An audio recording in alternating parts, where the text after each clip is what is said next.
हिंदू धर्म ग्रंथों में पृथ्वी पर 4 युगों के चक्र की बात कही गई है। इसके अनुसार सतयुग, त्रेता, द्वापर युग के बाद अब पृथ्वी पर कलयुग चल रहा है। कलयुग एक ऐसा युग माना गया है जिसमें धरती पर पाप बढ़ता चला जाएगा और मनुष्य धर्म के रास्ते से भटक जाएंगे। हिंदू मान्यताओं के अनुसार कलयुग के समापन के समय प्रलय जैसी इस परिस्थिति प्रकट हो जाएगी और सभी प्राणियों का अंत हो जाएगा। इसके बाद पृथ्वी पर नए जीवन की पृष्ठभूमि एक बार फिर तैयार होगी और दोबारा एक एक कर सभी युग आएंगे। दोस्तों, मान्यताओं के अनुसार द्वापर युग में महाभारत युद्ध के कुछ वर्षों बाद ही कलयुग का आगमन पृथ्वी पर हुआ। कलयुग उस समय आया जब भगवान श्री कृष्ण पृथ्वी छोड़कर बैकुंठ लौट चुके थे और पांडव भी इस दुनिया को छोड़ चुके थे। कलयुग के आगमन के समय अर्जुन के पौत्र और अभिमन्यु के पराक्रमी बेटे राजा परीक्षित का शासन था। परीक्षित भी इस बात को जानते थे कि कलयुग आने वाला है और उन्होंने उसे रोकने की भी तैयारी कर ली थी। हालांकि वे इसमें सफल नहीं हो सके। कलयुग मानव के रूप में आया और अपने छल से राजा परीक्षित के यहाँ रहने की अनुमति हासिल कर ली। आइए जानते हैं कलयुग धरती पर आखिर कैसे आया। राजा परीक्षित एक दिन शिकार पर जा रहे थे।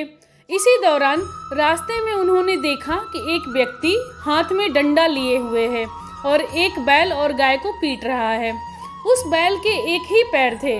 यह देख राजा परीक्षित क्रोधित हो गए और उस व्यक्ति से पूछा, तू कौन है जो इस तरह अत्याचार कर रहा है? तुझे ऐसे काम के लिए मृत्यु दंड मिलना चाहिए।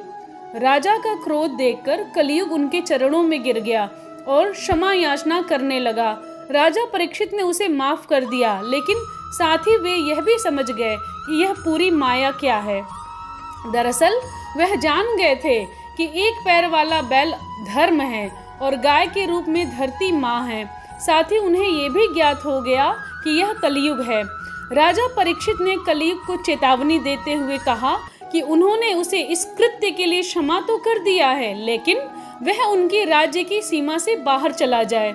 इस पर कलयुग ने भगवान ब्रह्मा के नियम की दुहाई देते हुए कहा, महाराज, आपका शासन पूरी धरती पर है, ऐसे में मैं कहाँ जाऊँ? नियमों के अनुसार मुझे यहाँ रहना है। ऐसे में आप ही कुछ उचित स्थान दे जहाँ मैं रह सकूं। कलयुग को लेकर राजा परीक्षित से हो गई बहुत बड़ी गलती। क्या किया? कलयुग के गिड़गिड़ाने पर राजा परीक्षित ने उसे रहने के लिए धरती पर जुआ, मदिरा, पर स्त्री गमन और हिंसा जैसी 4 जगहें दे दी। इस पर कलयुग ने प्रार्थना करते हुए कहा, ये सभी तो ऐसे स्थान है जहाँ बुरे व्यक्ति जाते हैं, कोई ऐसा स्थान भी दीजिए जो अच्छा माना जाता है। इस पर राजा ने उसे सोने के यानी कि स्वर्ण में रहने की अनुमति दे दी और शिकार के लिए आगे चले गए। राजा परीक्षित यहाँ भूल गए कि उन्होंने स्वयं भी स्वर्ण का मुकुट पहना हुआ है। कलयुग को मौका मिल गया और वह सूक्ष्म रूप में राजा के ही सिर पर बैठ गया। राजा जब शिकार करने के लिए आगे बढ़े तो उन्हें रास्ते में प्यास लगी। वह पास में मौजूद शमीक ऋषि के आश्रम में गए और जल के लिए आवाज लगाई।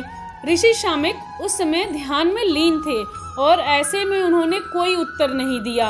यही कलयुग ने पहला अपना असर दिखाया। सिर पर कलयुग के बैठे होने की वजह से राजा परीक्षित को लगा कि ऋषि उनका अपमान कर रहे हैं। ऐसे में वह क्रोधित हो गए।